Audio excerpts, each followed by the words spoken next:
जाएगी। राष्ट्रपति का एक साल का खर्चा 27 करोड़ का है, एक दिन का 7.5 लाख रुपए का है। क्यों होना चाहिए इतना खर्चा राष्ट्रपति को? प्रधानमंत्री का खर्चा एक साल का 25 करोड़ का है, उप प्रधानमंत्री का अगर पोस्ट हो जाए तो 22 करोड़ का है, सारे मंत्रियों का 850 करोड़ का है, मुख्यमंत्री और राज्यपालों का मिला दिया जाए तो 77,000 करोड़ का है, और सारे के सारे कर्मचारियों का और पब्लिक सेक्टर और सबका इकट्ठा जोड़ दिया जाए तो 3.25 लाख करोड़ का है। ये खर्चा इतना क्यों होना चाहिए? जब आपके सबसे गरीब आदमी को एक दिन में 20 रुपए नहीं है खर्च करने को, और राष्ट्रपति पर एक दिन में 7.5 लाख रुपए खर्च हो, इससे बड़ा अपराध क्या होगा? क्राइम क्या होगा? क्यों होना चाहिए इतना खर्चा? जब इस देश का राष्ट्रपिता झोपड़ी में रह सकता है तो राष्ट्रपति क्यों नहीं रह सकता?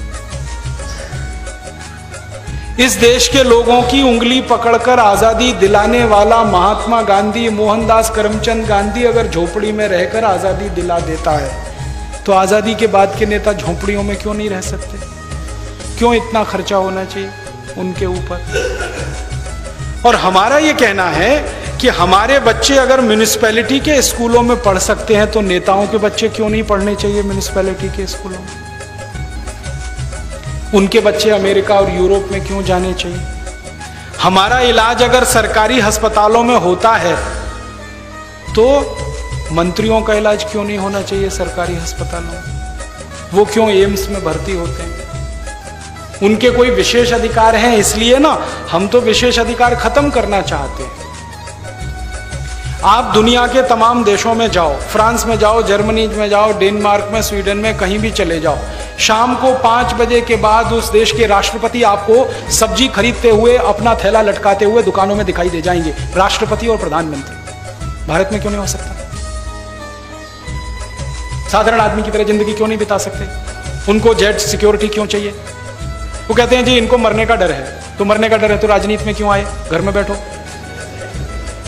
अगर इतना रिस्क नहीं ले सकते तो किसने कहा था पॉलिटिक्स में आने के लिए? घर बैठो ना, अपना धंधा करो, बिजनेस करो।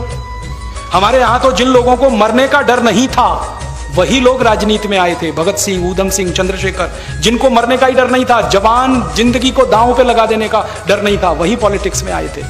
तो आजादी के बाद मरने का डर क्या है? सिक्योरिटी पर इतना खर्चा क्यों? और मेरा एक ही कहना है कि अगर इन नेताओं ने किसी का कुछ बिगाड़ा नहीं तो इनको चिंता क्या मरने की? कोई मारेगा क्यों? और अगर इन्होंने बिगाड़ा ही बिगाड़ा है तो इनको क्यों नहीं मार देना चाहिए? क्यों जिंदा रखना? आप बताओ ना, किसी का कुछ बिगाड़ा नहीं तो आप चिंता क्यों कर रहे हो? भगवान आपकी रक्षा करेगा। और जो जिंदगी भर बिगाड़ा है तो आपको जिंदा क्यों रहने दिया जाए? क्यों नहीं खत्म कर दिया जाए आपको इस व्यवस्था में? तो ये फालतू के खर्चे जो नेताओं पर हो रहे हैं, यही खर्चे को खत्म करके हम शिक्षा में खर्चा करने लगे तो हर गरीब आदमी का बच्चा बिना एक पैसा दिए पढ़ाई कर सकता है, engineer, doctor, chartered accountant, manager, IAS, IPS बन सकता है। थोड़ा सा चेंज करना है सिस्टम।